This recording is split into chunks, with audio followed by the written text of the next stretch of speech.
To episode 6 of Sesenta. It's been a while.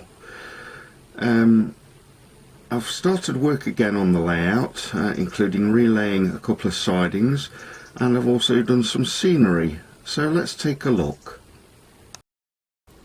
Actually, before we get into any of that, I feel that just like in Montrose and Highland Railroad 109, I would like to say my thanks to Tony Davey, who lives in the northwest of England, who has returned 3 of my locos to me, including this one, number 549, and also sold 3 other locos to me.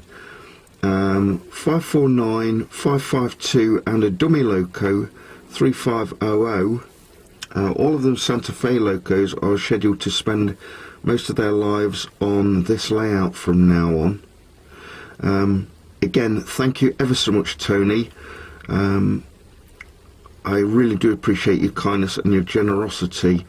For those of you who don't know, 549 and 552, both of them in this red and silver war bonnet livery, together with 536, which is a BNSF loco, were all Dash 8s which I sold to Tony back in 2021.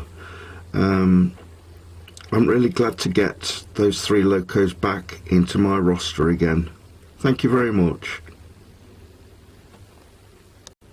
So now, as promised, back to what I've been up to on the layout. This is a replacement point which I've put in.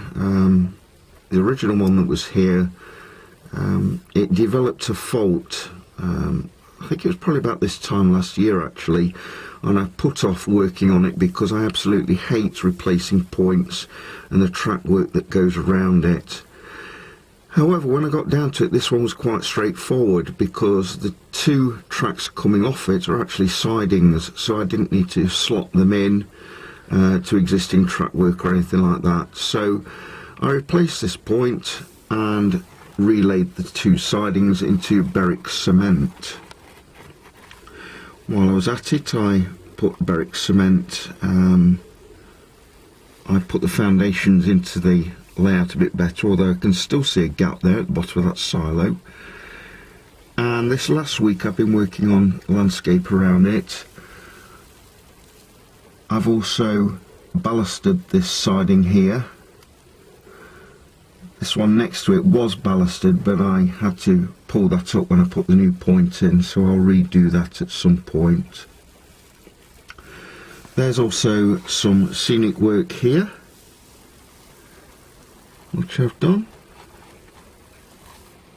looking very nice with the desert type landscape.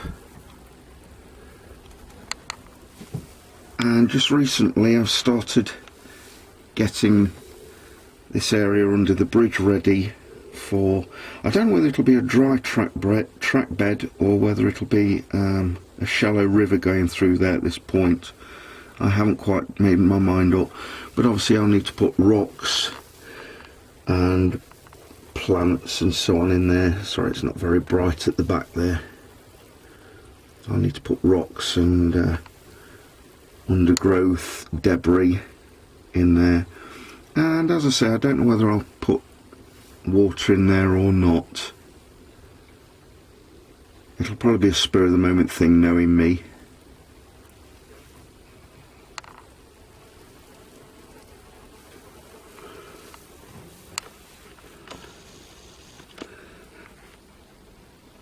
I always seem to have far too many locos in stock on the layout. It's a habit which I should try and break, really. I don't think a small yard like this would have 1, 2, 3, 4 locos in it, to be honest. The other thing is, unfortunately, the backdrop suffered last winter as well. I mentioned in an episode of the Montrose and Highland Railroad that the shed had suffered damp quite badly last winter, and you can see there are some areas of the backdrop which have got damaged, sadly.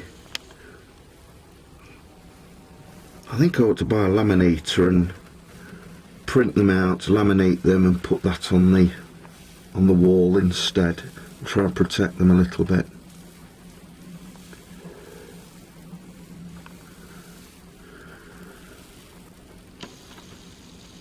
That's it really. Not a lot to show for more than a year since the last episode, I'm afraid, but at least I haven't abandoned the layout as I did with the last two incarnations of it.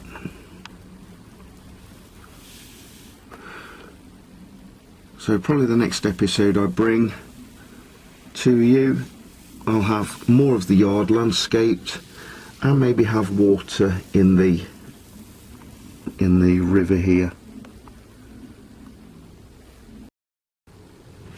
Anyway, that's it for today. Thanks for watching. Please like or dislike this video down below, and please subscribe to my channel and tell your friends. I'll be back soon.